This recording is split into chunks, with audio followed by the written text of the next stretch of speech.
Hey, what's up, everyone? Thank you so much for tuning in to another episode of Financial Griot, aka TFG. We love to just share our stories and introspection of our wealth journey and what's really going on in our lives. And hopefully you could take those stories and create into actionable steps. I am one of the 3 co-hosts of TFG. My name is Alainta, Alcin. And once again, Lovely is not here, but I do have my other co-host, Mr. Lawrence Gonzalez. I'm not going to say your brand because I'm always tongue twisted when I say it. So how are you, Lawrence? Oh, lovely. I'm not going to say lovely. You lovely. Hey, I'm telling you, we're Destiny's Child and she's Beyonce. She ain't coming back. She's not coming back. Just let y'all know. And Atlanta is actually Michelle. So she's the one that nobody knows about. I would be Michelle. I have no problem. I have no problem being Michelle at all. This is what it is. But my last name Delva-Gonzalez, so I actually changed my name, unlike some other people we know. Shade. There it is.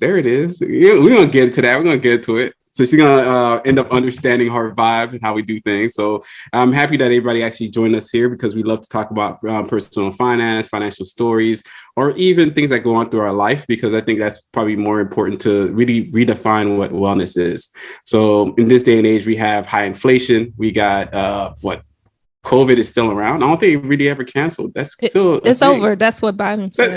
That's what Biden said. He also said student loans was over, and he's wrong. So we back at student loans. That got like right back on the table. So prepare to pay in January, and at the same time, we're, I guess, overdue for a recession. So we never know when that's going to hit. So we need to talk about it. So I'm happy to be here. Yeah, everything is correcting itself. But before we dive deep, what we typically do on the podcast, we actually have a great guest for you all today, Miss Deborah Napoleon. Deborah is one of my close friends from college, and she just have an incredible story and how she kind of shifted, became an educator, first generation college student, and a mom and entrepreneur. She's just doing great things. I think she brings so much of valuable information and insight of in the educational realm and how it's like to kind of balance it all, being a mom, a wife, and trying to establish her own educational consulting business. So without further ado, introducing Miss Deborah. How are you, Dee? Good. I'm doing so good. Thank you so much for having me. Awesome. So a little bit about Deborah. So she is from Miami. That's one thing that Deborah and Lawrence have in common. Both from there. Till I die. 305 till you die, right? And just so viewers know, like die, listeners, throwing off the sets. they're throwing down the sets, right? Every time. We got to. There's something about that 305. You guys like from a different country, to be honest with you. But Deborah is also an alumni from Florida State University, similar to LG, as well as right. Deborah lives in the DMV area, and it's so crazy how you guys never cross paths. Everybody that lives in the DMV knows everybody lives in the DMV, obviously. Right. I wouldn't think. We're kind of weird. I wouldn't thought. Hey. Like everybody in Florida knows everybody in Florida. Like every Haitian know everyone is Haitian. I mean, it is what it is. I know somebody that knows somebody. That knows somebody, Triple D, we love you. No. So Deborah is alumni from Florida State University, but she's also a former teacher and currently working in the educational technology industry as a professional learning facilitator. So what she do is she trains educators how to close the literacy gap by utilizing high impact strategies and online tools based on personalized student needs.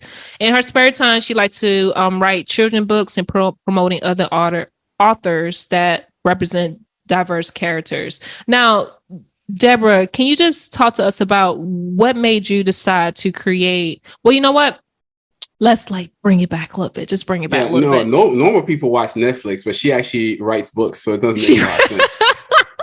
Let's bring it back a bit because you shared a story with me before that I think it kind of prompted you to create a children book because you've seen a need in terms of what children were lacking in the literacy department. So what were you noticing? Right. But first of all, I do want to thank you for that amazing introduction. I'm gonna have to take you everywhere with me. That was fabulous. No problem. But going back to what encouraged me or inspired me to do this, if you will, is that I mean, that during the pandemic, there was a lot going on. We were in our homes with our families, and honestly, this was an added value opportunity for me to be at home with my, or he was 2 years old at the time.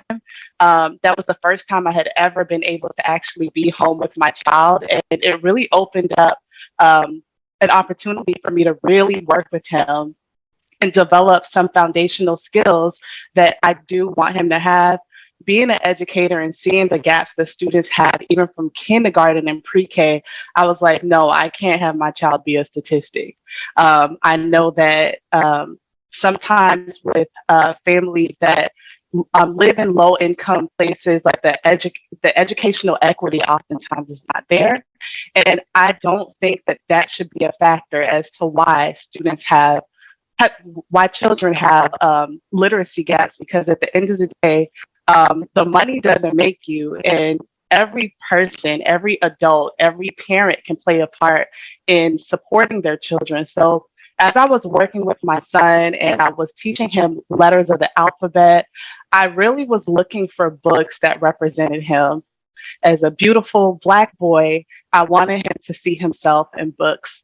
And I noticed that the type of books that I was looking for was not out there.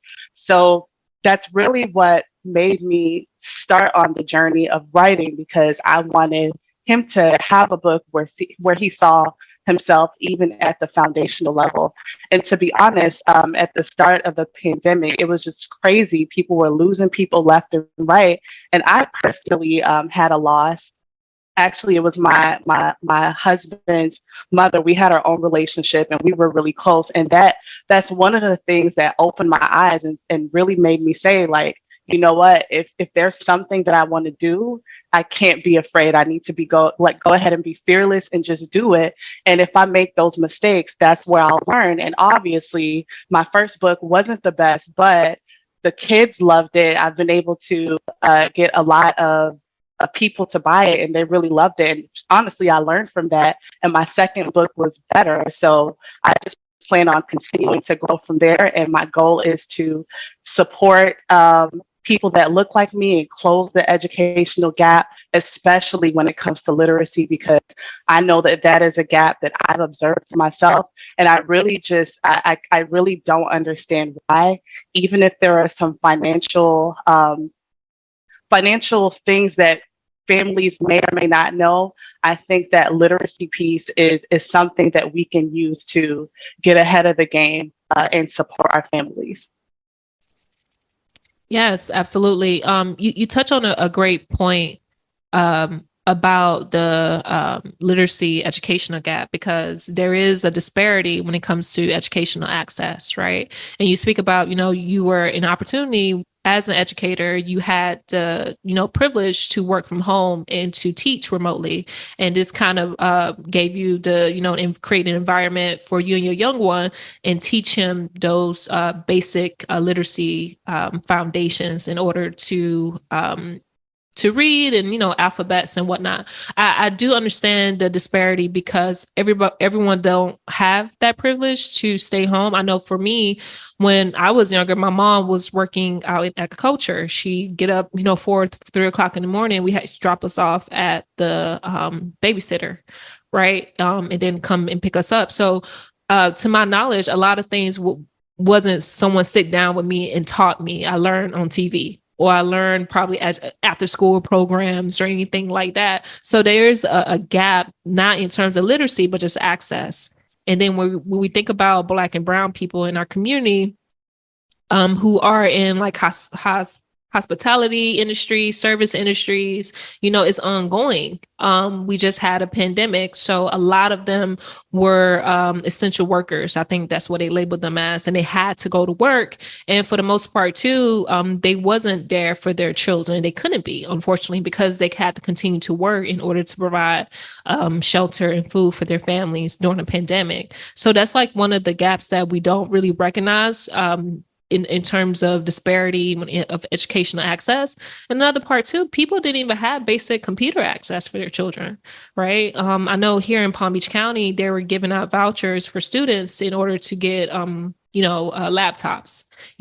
Some people didn't have the space to have laptops or desks and everything for their students in order to kind of create an environment that's safe and doable in order to teach their students. And I'm happy that not only you identify something for children books that you seen that your son Dustin wasn't able to kind of see himself in, but you create a solution. I know most time we always complain about, oh, they don't have this and don't have that. I'm just so proud of you that you create a solution for that. What was one of the main things that you think that your son took out from him once he started seeing himself in your children's books? I mean, honestly, that pride factor, like he sees himself in the books, and when I read them, he happily says, "Hey, that's me." I don't think he realizes the impact that it is right now. I'm not sure if he knows. Well, I know he doesn't know that not every kid has a book inspired after them, but I think eventually he'll be able to see that, and just that pride that I'm able to instill in him early on, I think will carry him along and really support him as he goes through obstacles and challenges. I really just want him to know that he has a village around him, and so does all our other beautiful Black and brown kids. I think that you kind of touched on some of the things that I went through as a child as it relates to not having access to internet and things like that. I remember actually having to go to City Hall and be there from the time I was after school, probably like 3 or 4 o'clock till 8 o'clock doing projects, because the expectation is, oh, it needs to be typed. And, teachers are not really taking into account that every child doesn't have internet at home. Every child doesn't have a printer. So, being able to be a part of the solution, I think is really what's going to motivate our students to take the extra step, our children to take the extra step.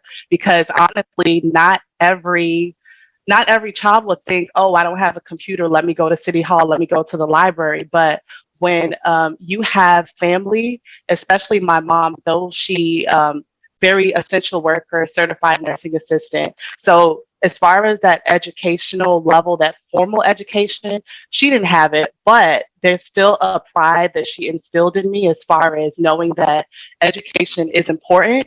And even though as far as English, we didn't have those literacy skills, I learned to read and write and communicate in Creole by going to school. I'm not going to school. I did spend some time in Haiti and went to school, but really by going to church and reading the Chant d'Espérance, that's what they call the songbook, and listening to French and Creole and things like that. So my goal was to help people see that no matter what educational level you have, no matter what skills you have, you can play a part in supporting your children and helping them be contributing members of society as it relates to that education, that educational factor.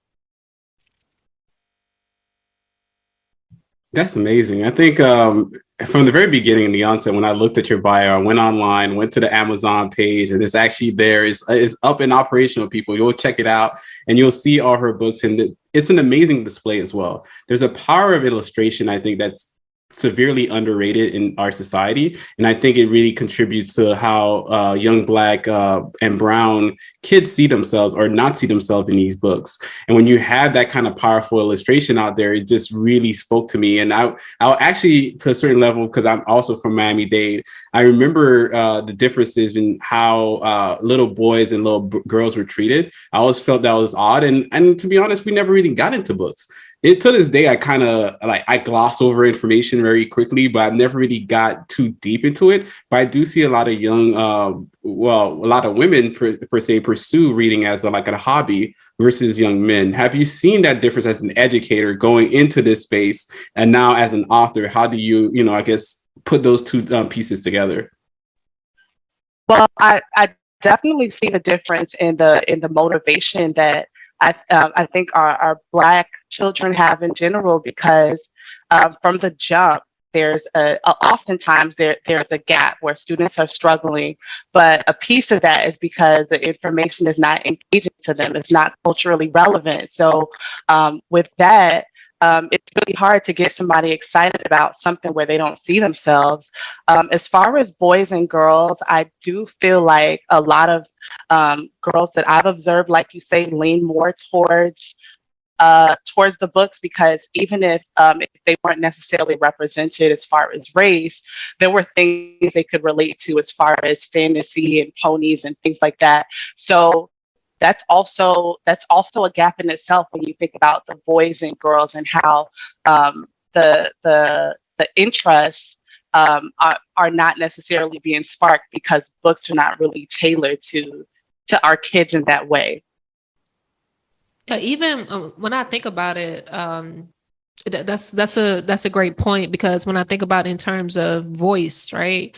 A lot of authors kind of lead into the fantasies and aside, some things that could be more tailored to little girls or women, whereas like the voice of, let's say, a guy can be typically more on the, I guess, more on the white male gaze, or white boy gaze, or versus someone that in the urban background or may have a different socioeconomic background as someone else. And that could be it too. And I also think, in terms of the push and motivation, it just seems though it kind of leads more to the girls when you have more representation of women teachers and women leaders in the educational space versus a male leader, especially a male Black leader in the education space. I mean, that's definitely true. And as far as the books that I've been writing, it's not really something that I did on purpose. I didn't even think about what Lawrence brought up as it relates to boys and girls. I just knew that I had a Black boy at home and I wanted him to feel represented. So especially in my second book, I made sure to add his dad as a character, because I know that that's something that's often missing, where people just assume because you're Black, oh, your father wasn't in the household. And that's not always the case, though that's not something experienced. I am so privileged to be able to have a very active husband. He takes the kids a bath. He reads to the kids. He cooks for them. Like, as far as that, there's no role that either of us does not fill for our children. And I wanted to make sure that even if children are living without, that they see that there's a representation of them out there where their families are entire units. So even if they don't have that at home, they can aspire to that. And they know that, okay, this is something that I can create. This is possible for me. And when I grow up, I'm going to make sure that, I marry my wife or my husband and we have kids and we stay in the household. Just because you're not living something doesn't mean that it's not accessible to you. And I think it's very important that even from jump, we expose our children to all there is to life. And a piece of that is through books. If you can access it with money, eventually they'll be able to figure that out. If you're setting those foundational skills for them, you're helping them build those critical thinking skills, they'll be able to navigate that and be around people, positive people, to mentor them and things like that. But I think it all starts at home, and we need to build those foundational skills from the jump. Yeah, there's something that's very interesting, because one, when I did see that illustration, I did see the dad as well. I did see the pictures. It just looks so much fun throughout the entire thing, and it really hits home the idea that, as a young Black boy, you could see yourself, but you can also see full units interacting and the lessons that you could take away from it. Because sometimes I grew up without my dad around, and that's just one of those things. Likewise. But it's if you find the same information in a different medium, you're still getting the lessons, right? You're still getting those one-on-one fatherly talks without actually having a dad around. If you're getting the message, it's actually going to help. So I appreciate the fact that you're taking an adamant approach to really craft books and illustrations that goes along with these books that really could speak to kids and really change some minds. Another thing I wanted to talk to you about here, because you have a unique experience of being not just the parent, but also a former teacher. From the teacher's perspective, how important and crucial is it to get the parents on board with this literacy thing? Because I think that might be the biggest, gap that we have. in regards to pushing knowledge, pushing the enthusiasm. It's not just the teachers such as yourself that are, energized to do the work, but it's also the parents. So now that you're on both sides of the camp, you're the parent and the teacher, how important it is to really wrap some parents into this game. Oh my goodness, it's absolutely essential. One of the things that I did when I started working from home as a teacher, when everything shut down, is I started working with my son. And as I started working with him, I was doing very simple things that literally anyone can do, even if you don't have educational background, but being intentional about if you are looking at a letter, just saying the sound, most people can do that. So those are the that's the perspective that I take when I'm speaking to parents and families. And to be honest, it sounds crazy, but I'm even as an educator, I am shy. So what I did was I just started recording different things that I was doing with my son. And that just made it easier as opposed to me telling them, just showing them. And I was recording that. I actually started a YouTube channel where I was just showing different strategies for how you can support your child and showing families that, hey, you don't have to be a rocket scientist to support your child and build those foundational skills. If anything, that's the easiest thing you can do because, it's primary sounds and letters and things like that. Once children are able to put those sounds together, you have unlocked a world for them where they literally can move beyond you. Like my goal for my son is so that when he gets to middle school, even if I can't understand what he has going on, he has the tools. I set the foundation for him to figure it out on his own. And I think that's the biggest gift that I think families can give to their children instead of just assuming they're too young, making sure that you are still involved. And to be honest, it's a lot easier to do it these days because even if you don't feel confident, you can find something on YouTube, put it on there, and the kids, they'll be listening and they'll be learning. As long as you are creating an enriched environment for that child, they have no choice but to flourish. Yeah, I'm seeing a lot of resources out on YouTube and different people on IG where their platform is making, learning fun. And they'll twist, like a modern song and turn it into like, Absolutely. enunciation and stuff. And you see the parents acting like they're rapping and the kids are getting to it as well. So that is a great point too. There's so many resources out here that you can use and kind of can adapt to the times and whatever that your children like. Because I do notice when my nieces and nephew were younger and we were in a car, they can sing along to so many songs, just like we were when we were kids, right? But when it comes to like the actual learning and enunciating words or letters, it gets difficult for them. So if you kind of can take those two components of music or something that they enjoy, anime, my niece is so into anime right now, something that they can enjoy and kind of collaborate that together, then it can be something that can spark their interest as well. So that's a really good point. How long were you teaching, Deborah? Well, this year would have made it 10 years, so I'm 1 year shy of a decade. But I've been teaching for a while, straight out of college. After I graduated from Florida State, I transitioned to a residency program in Maryland, Baltimore, where I got a chance to be a transitional educator because my undergrad was in psychology. I thought I was going to be a criminal psychologist, but as a first generation college graduate, I'm gonna be honest, I didn't know that after your bachelor's degree, there was more things you had to do at your master's and PhD and doctorate. Right. And I was just like, look, like I need to figure out how to make this money now because we broke and we need to figure it out. And I want to make sure that I can support my family. So I transitioned into education. The residency was like a 4-year program, but I would get my master's degree in 2 years, actually a year and a half or something. So that's what made me transition into education. I know it's something that I always liked and wanted to do. I remember when I was in college, there was an AmeriCorps program called Jumpstart where I got to work with kids at that. There was a daycare at FAMU that I got to work at, and that was so much fun for me. But, I kept trying to shy away from teaching. And then when this opportunity came, I was just like, all right, God, I guess you're telling me I need to be a teacher. All right, cool. So I did it. And I'm not going to lie, it was so challenging, but I think that it has made me so much better.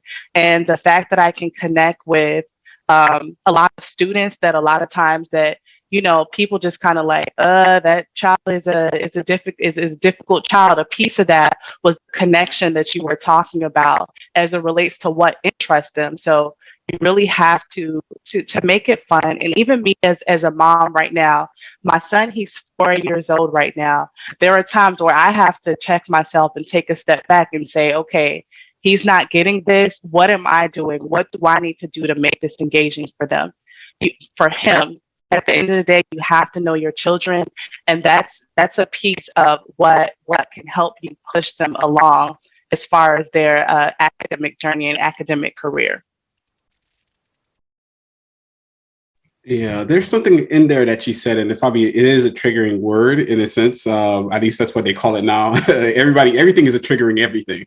But part of it comes down to the language, right? The idea that sometimes teachers or even parents have this almost like a bad, what do we call that? Just bad habit of calling their kids difficult child, right? Troubled children, or, a stubborn learner, yada, yada, like all these terms that we toss on them. How important it is to actually move away beyond those languages, to your point, to really get to know your kid and actually educate them in a way that will actually matter. What do you think about that? I mean, I think that children, they want to please. And a lot of times they internalize that stuff. So I'm actually very careful with my language. And I'm not sure if I did this when I said difficult, but I tend to do the little quotations because I do believe that every child wants to please. And it's a matter of forming those connections before you just assume. So I think that's a very important thing for educators to know. But I think right now the challenge is people are scrambling for educators that they're literally for real just throwing any person in front of children. And I think that's going to be something that we'll have to figure out, because at this point, people are so desperate to have teachers in the classroom that you're throwing anyone in there that really has no business teaching our youth. And I think that's a challenge that we have to figure out. And honestly, I'm really concerned about, even as a parent, as an educator. I've observed things that I really don't like to see, which is why I do my best to make sure that I'm connecting with children, and I'm really careful about my language, because I know that I internalize a lot of things, and I don't want to force that trauma on other children as well and kind of stifle them, because I think a piece of my anxiety comes from some of the things that I heard of as a child, and even subtle behaviors, the way you act with children, even if you don't say it. Kids are very, very intelligent. They can get a sense of what you're thinking. So, yeah, I think it reminds me of the times where people say, "Hey, you're being too smart." That was like one of those air quotes. They're like, "What do you mean being too smart?" Or you talk too much, you think too much, and they're just basically boxing people into what they perceive them to be. And kids are malleable that way, that they're going to fit into that box. The more and more you force them to that box, the more and more they just kind of like this. If it's, to your point, in order to please the person, they just fit into that narrative anyway and naturally become the, if you keep telling them they're the troubled kid or they're the difficult kid, they're just going to end up being the troubled kid and the difficult kid, because it's easier to, in your mind, conceptualize, I guess, irrationally, to be what the other person tells you that you are, and therefore that's what you become. And it reminds me a lot of all the experience that I had in Miami-Dade. I think that was one of the worst school systems, and I don't know if it improved, but when I was growing up in the 80s, in the 90s in there, it was terrifying. Like you said the 80s. Like, well, in the late 80s, you know, I grew up whatever it is, but I'm just sitting in like elementary school, like day one or even like first day of middle school, where you get a whole assembly where the principal or the VP tells you, hey, look left, look right, some of y'all are not going to make it. Like, what does that mean? I remember that. Those. In I remember that. How do you start this conversation with kids? It's like, some of y'all are not going to make it. Some of y'all are not going to be, you know, make the cut. Traumatizing. And it's like, this kid's a middle school kid. Like, what's this, prison? Like, what's going on? And Lawrence, to your point, I specifically remember in high school, ninth grade, principal literally, just like you said, look left, look to your right. Half of y'all not gonna make it. What is that? Yeah, how do you get to that point? Like, how do you get to that point where everybody, all the other adults too in there, they're all saying the same thing? Mm-hmm. That's a fact. That's a fact. They're nodding to each other. It makes a lot. It just shows us how much work we have to do as a community to, one, really support educators and education system, because we don't want to just toss anybody in there. At the same time, we have to do our part as even people that are non-parents, and especially as the parents, to kind of like, you got to take the reins of teaching your kids. And it's something I actually, share with you guys in the chat. It sparked in me the idea that maybe there needs to be even curriculums for stay-at-home parents. Some parents are women, some parents are men. Either way, maybe there's like a small little course people could do where they could learn how to help develop the kid, right? So we're not losing that, all the essential knowledge throughout the summertime, especially when some kids can't afford to go to summer school. They don't have access to summer school. That's a lot of time that you have of just pure nothingness. I grew up doing nothing. And in those time it breaks, the pure nothingness. Like, I stayed at home, I watched TV. Some people got into more and more trouble and more, I guess, adult things, because there's just nothing else to fill in that time. So how, I guess I'm leaning to you as a former educator and also a parent to let us know, how can a parent today really help their kids move forward, right? Beyond just what's the norm. It says, hey, get them dressed, buy some supplies and send them to school. How can we actually do something? Well, I'll do my best to answer that question, but by no means am I going to sit here and pretend like I'm the perfect parent, because I am far from that. Trying to still figure it out. I'm telling you, beat them. We said it. Beat them for you. Trying to figure it out myself. But what I will say is, get your children as involved as possible with daily tasks. I remember the other day, and because I'm a transitioning educator, I work from home. And even though that sounds like, lilies and rainbows, honestly, it's a challenge to work from home with a 1-year-old and a 4-year-old. So I actually had a lot of guilt because I was on the computer online, facilitating sessions for a really long time. And I didn't really work with my son. Like, I worked with him for the 30, 40 minutes that we do. But after that, I was just kind of like done. So what I did was, I was cooking dinner and I said, hey, Dustin, you're going to cook dinner with me. And though it took a lot of patience, because a lot of times you're just trying to quickly do something and get something in your family's bellies and send them to bed, I was just like, you know what? Anything that he can do in the kitchen, I'm going to allow him to do it. So I put water in the pitcher and I gave him the pitcher and I'm like, okay, put this in the pot. So those small things I think are valuable. And even in those moments, he's learning life skills, because when he goes to college, he's going to know how to make some pasta for himself, if anything. But then also, I'm also teaching him math. I'm saying, hey, grab 3 pieces of this for me, grab 3 bags of onions for me. So those little things, I think, go a long way. And then also, you're forging a relationship with your children as well. I think teaching the whole child beyond just academics is very, very important. And that quality time is really what you're going to be able to use to move your kids to the next level. So getting your children as involved as possible in whatever it is that you're doing, I think will be what helps us make that shift for our families. And I mean, it's great to say too that every every opportunity is a learning opportunity for children, especially at that Absolutely. age between 1 and 5 or something like that. They're like sponges, and it's Hmm. a great window for them to kind of like hone in and engage in different things. So that is a great way, because not only you're engaging your children into daily tasks, into life tasks, life skills that they will eventually need to learn, right? But also you creating an environment where it's cool to kind of figure things out. What do you need? Like how to solve this, right? And create it into something that they can eventually understand and learn. And I think that's, for me, that's the greatest experience, being a teacher or a parent, if you're trying to kind of modernize, education for them and make it fun as well. What transitioned you into out of the educational space? Because now you're in technology, correct? Yes. So in education, I think this is part of why there's kind of like a big flight of people leaving teaching. It requires a lot of work if you're a good one. And I'm not saying I was the best, but I'm telling you, I worked hard and I forged relationships with my kids and families. And what I felt like, especially as a new mom, I have a 1-year-old and a 4-year-old.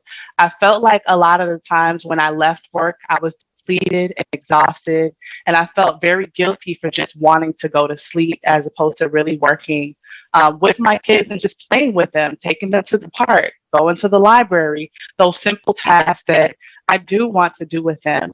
And again, I suffered a loss. My cousin, unfortunately, just left this earth, and it was unexpected. And that opened my eyes. Like, you know what? Life is too short. I need to find a job where I can be with my kids at home and still be the working person that I'm used to being. But I really just want to be there for them, especially in these early ages.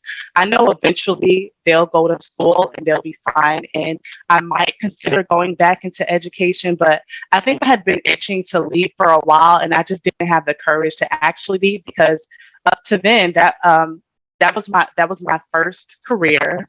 That was my first real job that, got me my first car and all these things like that. So you get a sense of okay, this is the only thing I can do. What else can I do besides teach?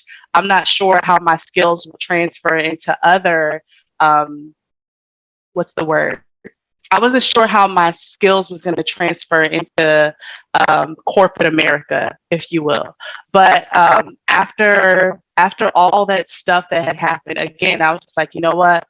Life is too short. It's now or never. I need to do my best to see if I can pivot and do something where I'm able to be more present for my family. And I think my kids were the biggest push for me to actually seek this out.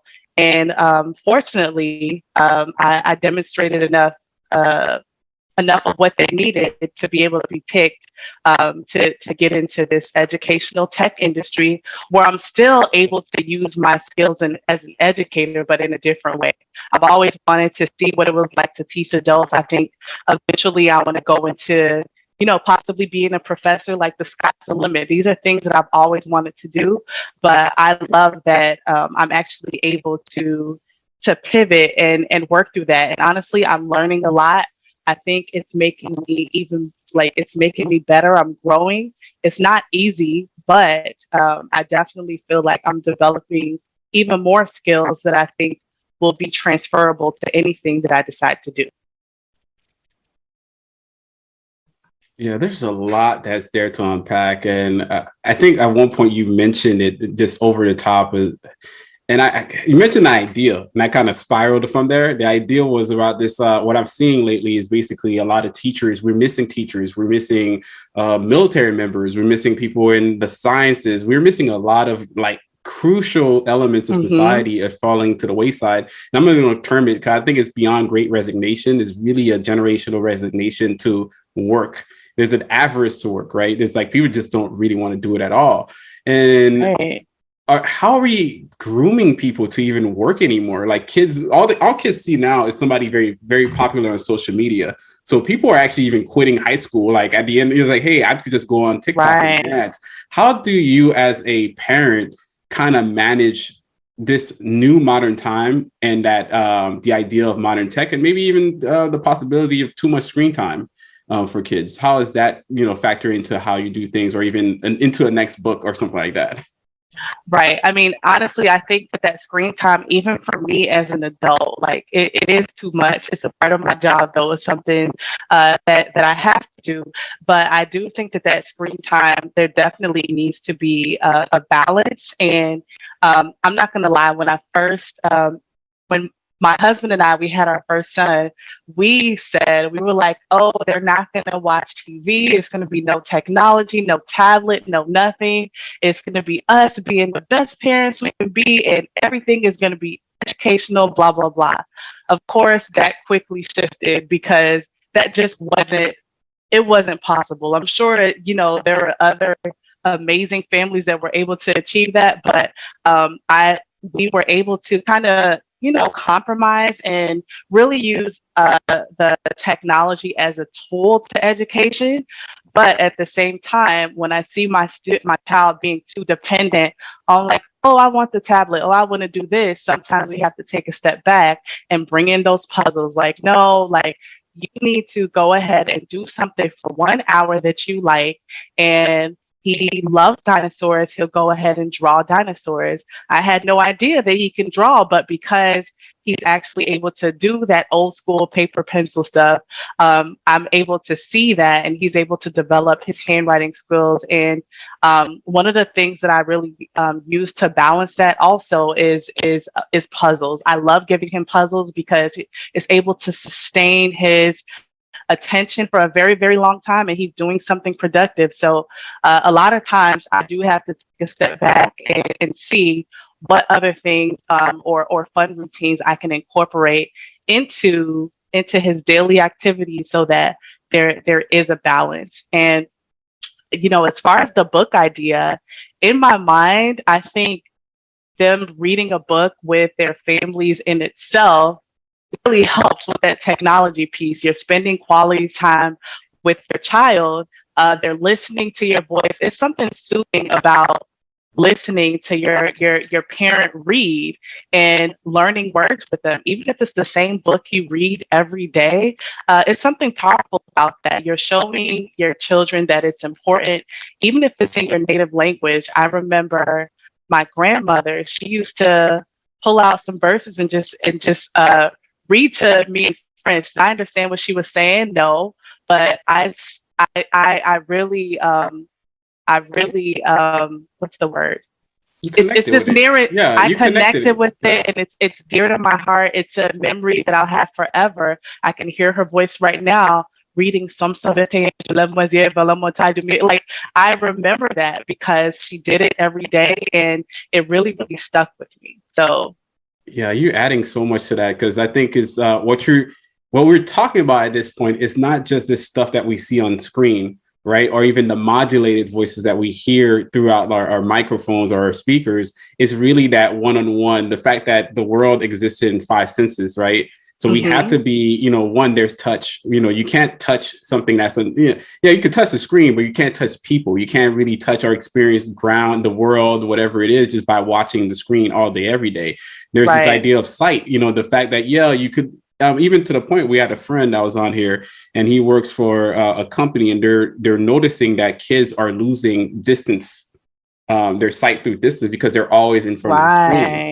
It's the wildest thing, but it makes a lot of sense. You're growing up an entire generation of kids that never had to look down the street anymore, like we used to when you're looking for your friend all the way down the street, you're looking up down the street. No, you're actually they're always too close to the screen, so they're losing that functionality in their eyesight. So that's also part of the reason why we need to get them away from the screen. And then you have the voice, as you said, the voice part. You got to talk to them, because they're going to hear these words, they're going to use these words, and they're going to learn that level of diction or even application. But to your point, this level of work that you have to do, it's not just for the kid, it's also for you as a parent. Absolutely. Yeah. And that's what that is. Like when people say my kid's not going to watch TV, but then they turn on the TV themselves, they're real.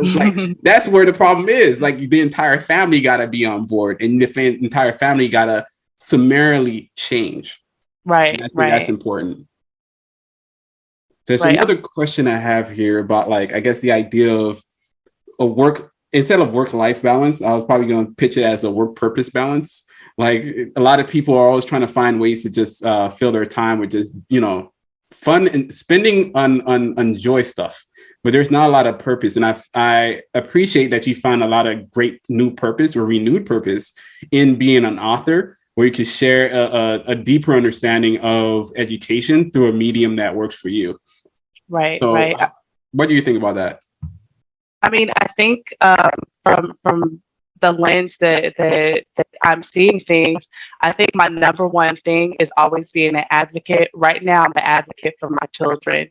So when it comes to everything that I do, trying to build generational wealth, and trying to get that financial literacy piece together that I didn't necessarily have, I know that, my husband and I, we have a long way to go, but I think children is really what drives us to have purposeful aspirations and saying, like, okay, we met this milestone together. What else can we do to create some experiences for our families where they are better off than we were?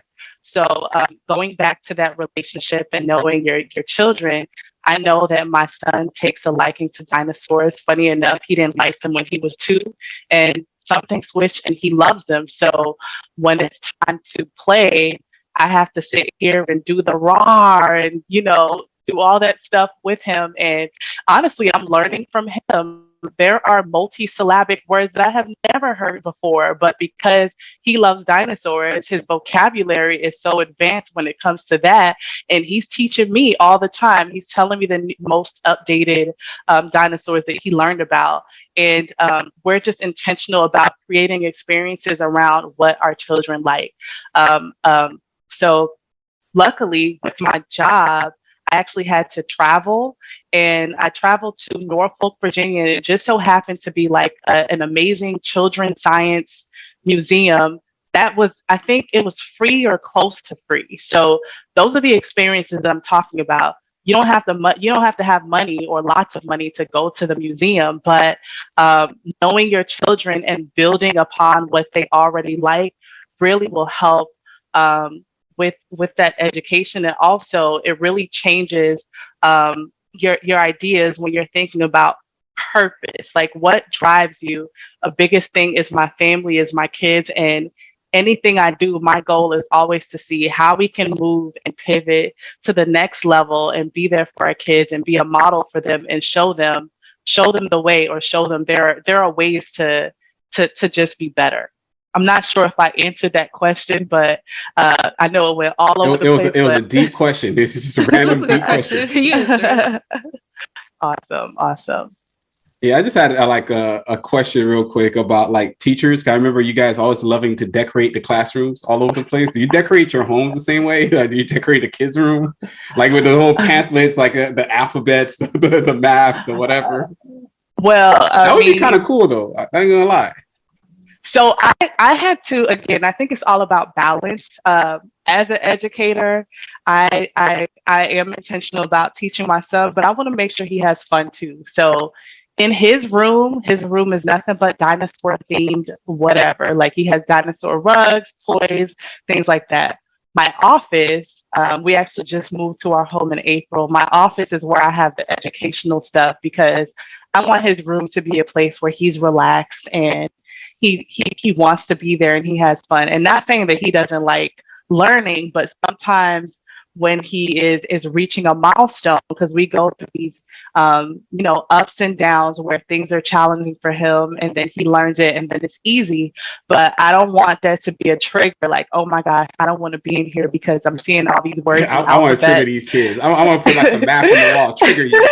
Exactly. I don't want to do that. I don't want to do that. Trigonometry triggered, like all of that. Just exactly. Algebra 2 triggered. Calc, figure it out. Like. Right. You can probably see in my background, I actually have like sight words because my office is that. like... I kind of see it's a little blurred out, but I have a feeling that's a teacher's background right there. It's definitely a teacher's background. And I want to make sure my child has balance. I want him to have fun, but I want him to be motivated to learn when it's time as well. Awesome. You did mention that you were a year short from a decade of teaching in the educational field. Did you take advantage of the public student loan forgiveness, the PSL program, where it's 10 years of service or 120 payments for student loan cancellation? I'm like Deborah I said, looking real shocked. She's looking real shocked. Like she never heard of it. So like she's squinting hard. No, I've heard of it. So there are some things I took advantage of, like the Teach grant. Like they gave you like $5,000 as a teacher, and I actually just applied to what was it? It wasn't this PSL. PSLF loan forgiveness. I wasn't able to take advantage of it because at the time I just was in so much debt, not like frivolous debt, but trying to survive because they really are not paying teachers. And at the time, I spent most of my life as a single person, so that tax is just crazy. And in Maryland, especially in Baltimore, I was just trying to survive. So those payments just weren't possible for me. So that wasn't something I took advantage of. But I definitely think that if you can, you should, because I have some debt that I wish would go away, but it's gonna be fine. I was able to take advantage of some other grant. Actually, it was specific to Baltimore when I was there. I can't remember the name of it, but they paid $20,000 of my student debt. So I was able to take advantage of some things, just not that public service, public student loan forgiveness opportunity. I'm gonna drop another one on you. Like the state of Maryland also has a student loan tax credit. So they give you a credit that you can use to actually pay down more of your debt. So if you have debt, student loan debt, and it's every year they actually they open it back up. So it's going to be open next year for 2023. It's already closed for 2022. We could definitely look out to that and actually use it because it's available every year. But they want to make sure that you took that credit and you actually applied it to your student loan. So there's an opportunity to get a little bit of money. I think it's like $1,200 or something like that. But it's free money that the state is basically saying that if you're doing this already, you rocking it, we're just going to give you the money so you could add a little bit more to your debt pay down. So, but and they will harass you. Thank you for that. They will harass you if you didn't pay because they're looking at me like, "Hey, man, did you pay? Did you pay? Let me see that proof. Let me see that receipt." I'm like, "I haven't done it yet, man. Relax." I hear you. I balled out on your money. It is a lot of resources if you don't know that can really cost you because you're not reaching out to people or you just don't know, and it could be such a benefit to like debt reduction for your life, or just using that other money that you would have used for your debt to something else that may be useful for you. Yeah, that opportunity to network and talk to people like Lawrence and you. I think that's really what has helped me as far as my journey in financial literacy. So I welcome the opportunity. That like I said, that's a area of growth for me, forcing myself to talk to people, because I think that's really where it begins, with making sure that you are constantly growing every single day. I'm probably gonna make you feel a little sad though, but I know for a fact that the Biden administration this year basically reopened the docket to say that if you had any of that, you served any of that time as a teacher or, under the premise of the PSLF, it could be retroactive. Basically, as long as you made some payments or you made those specific payments, depending on whenever you made those payments, they can count. I don't know if it's still, it might be one of those things that's ongoing. So it's definitely good to look into. You talking about the waiver to get into it? I think it's over. But I think they might just kind of like keep it ongoing because there's a lot of teachers that, served our community in the, great capacity for years and never really heard or understood the program because HR wasn't doing that job. Be honest with you, HR was just kind of like, hey, Deborah's a teacher. I paid her. Moving on. Right. And also a lot of people weren't able to take advantage of this because they were doing silly stuff like making sure. Can you all hear me okay? Okay, making sure that the payments was just under what they were supposed to pay. And then once that 10-year time span comes up, it's like, oh, well, no, we can't forgive your loans because you weren't paying enough. So I've heard of that as well. People are making some weird, silly stuff. How are you not going to pay what you're supposed to pay just under it? You're like, I'm going to save $10. Well, but I don't think the people they were doing it on purpose. I just think that whatever glitch, and I use that loosely, was in the system, was purposely making it just under so that whatever that payment amount was, when it came up to that 10-year time span, it's like, sorry, you didn't pay enough. So too No, bad, so sad. I think I do know the opposite that actually happened to me on a couple occasions, where if you made a little bit, let's say your payment is $250, but you decided, or let's say your payment, it's $250, but you decided to take $300, right? Let's say that's what you paid. Turns out at the time, the PSLF system would basically count that as a non-payment. Even if you pay more, they just, because it's not the exact amount that one-on-one level. Wow. They eventually fixed that. Like, so a lot of people, this is not something that's ongoing, but that was one of the problems that existed in the system itself. So they're always trying to streamline it and make it better. But because it was an automated thing, because if you didn't pay the $250, it just registered that you did not pay. Right. Even if it was 300, even if it was 500, whatever it is, it's like, oh, they ain't paid the $250. Doesn't count. Doesn't count. Oh, but man. The waiver itself, or even the opportunity now, what the Department of Education is doing, they're going back through the archives, ensuring that whatever payments that were made still count, and whatever service that you have is still in play. Even though the waiver is probably done for the moment, I still think there's opportunities, because the government, as crazy as it is, they're not against you. They just want you to do the work, and it's going to be a little problematic. You got to call them, you got to stay on the line with them, and whatever it is. But you got to work through it, and eventually they work with you, because there's just not a lot of people. Just like there's not a lot of teachers, there's also not a lot of government employees working on this stuff. Right. So there's always a backlog of just people trying to get the help and people that need the help. And I definitely want to make sure that your service for the last 9 years still counts. And even if you have to do an additional 1 year, but you're doing, or maybe you have to redo 6 years, but it's better than 10, right? Yeah.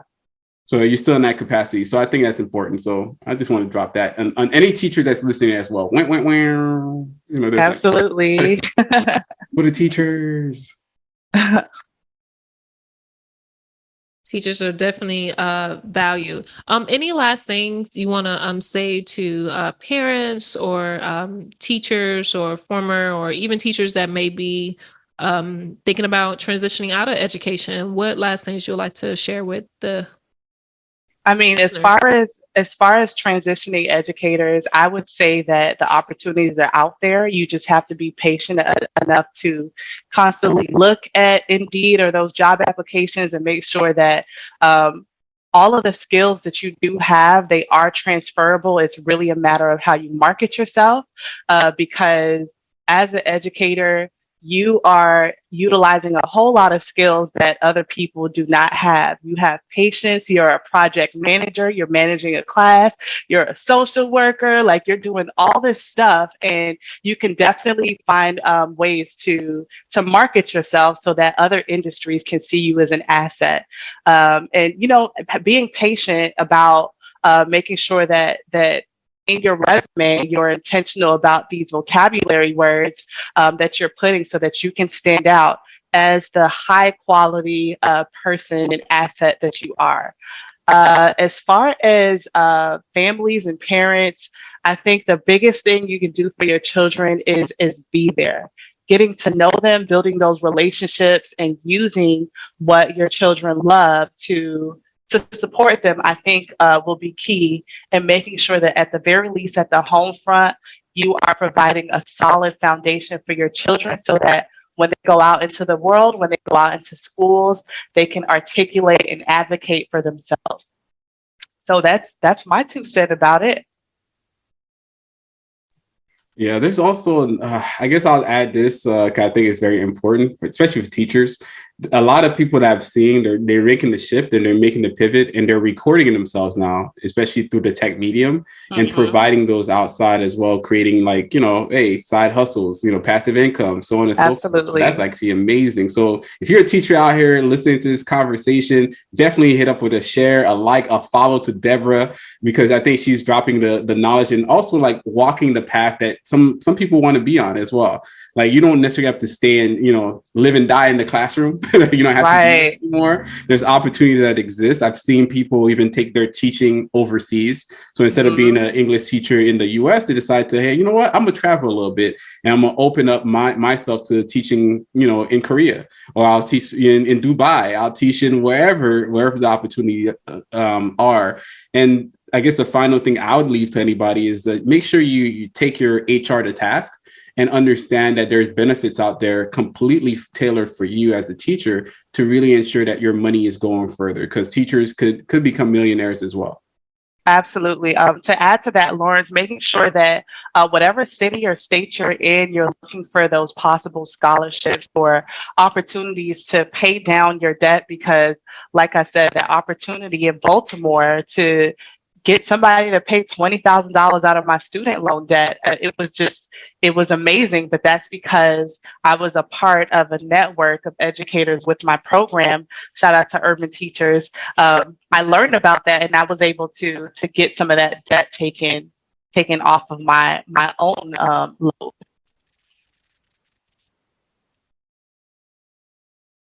Yeah, most definitely. Lauren's like, yeah. No, it was like a pause because Alainta was slowly coming to the mic. We're like, oh, you think I was like, because my chair is like far back. Anywho, Deborah, can you tell the people where can they find you? You can find me at Miss Debbie's Kids Corner on Instagram. It's at Miss Debbie's Kids Corner on Instagram. Also, you have a YouTube channel, correct? Yeah, I do have a YouTube channel. I'm not actively recording right now, but you can definitely find some tools and strategies to support your little ones there. I think there are a lot of nuggets that families can use to begin the educational journey with their toddlers 2 and up. And where can they find all your published books? My books are actually on Amazon.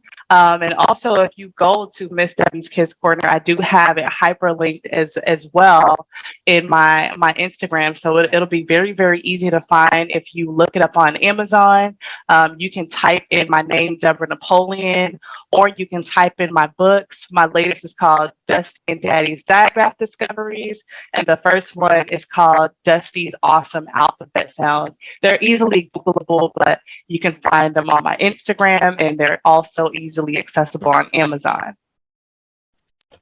Awesome. And I want to make sure that everyone follow Deborah, because I think that she has valuable information and resources and tools that'll be able to help educators as well as parents to teach their little ones and to teach their students as well. Miss Debbie's Corner. I always like that name. I think I told you that before. I think that's super cute. I always like that name of that. Thank you. Every time I think the corner, I think a bad thing. Oh my gosh. It had to be 305. What are you talking about? I was a bad kid. Like, they had to put me in the corner. Like, oh God. Back in the days, like, go in the corner. I'm like, go in the corner. Like, now I might have your childhood is just traumatic. I might have to do some rebranding then. Yeah, like, go in the corner, any corner. Like, remember back in the day, that's what, go in the corner. Like, what do you do in the corner? I used to get in trouble because I'm always playing with someone in the corner, goofing off. Ain't learning a lesson in the corner. Huh? So I love your story. I love your where you're going and where your journey is taking you, because you did grow up in my neck of the woods, Dade County, 305. You know, hey, throw the sets up, throw the sets. Everybody 305. This is not a gang podcast. This is not a gang podcast. It's like somebody at work right now throwing the sets, like, yeah, going nuts. Why do Miami people do this? But I love the fact that you also made a transition, because it's hard for a lot of us to grow up first generation, staying in locally. That's when we were like pushed for. Right. So leaving that local area and actually going all the way north, beyond the family and traversing something completely new is also admirable. So thank you for doing what you're doing and dropping these gems on these kids, because they need it. I think the parents need it as well, because they need to see themselves in the books. So I love that as well, that you're incorporating Black dads and you're incorporating Black boys, because I think that's sorely needed in this society. So thank you for what you do. And you can find me on the interwebs as the neighborhood finance guy, because I like to share information as much as possible, because I just want everybody to be rich. That's my main thing. Everybody can be rich. I can figure it out. But sometimes if y'all don't want to listen to me, go ahead, be poured in. How about that? How about that? All right, we're not about to do that. it turned dark. We're gonna close it on a high note. Like, no, we're not doing this. Let's not about to do that. You can find me on the interwebs and IG at Alainta_Alcin. Make sure you share this episode and subscribe. This is great information. And once again, thank you so much for tuning in to another episode of the Financial Griot. TFG. We're out. Wait, you're not going to talk about your YouTube? Bye. Thank you for listening to the Financial Griot podcast, powered by the Wealth Builders Collective.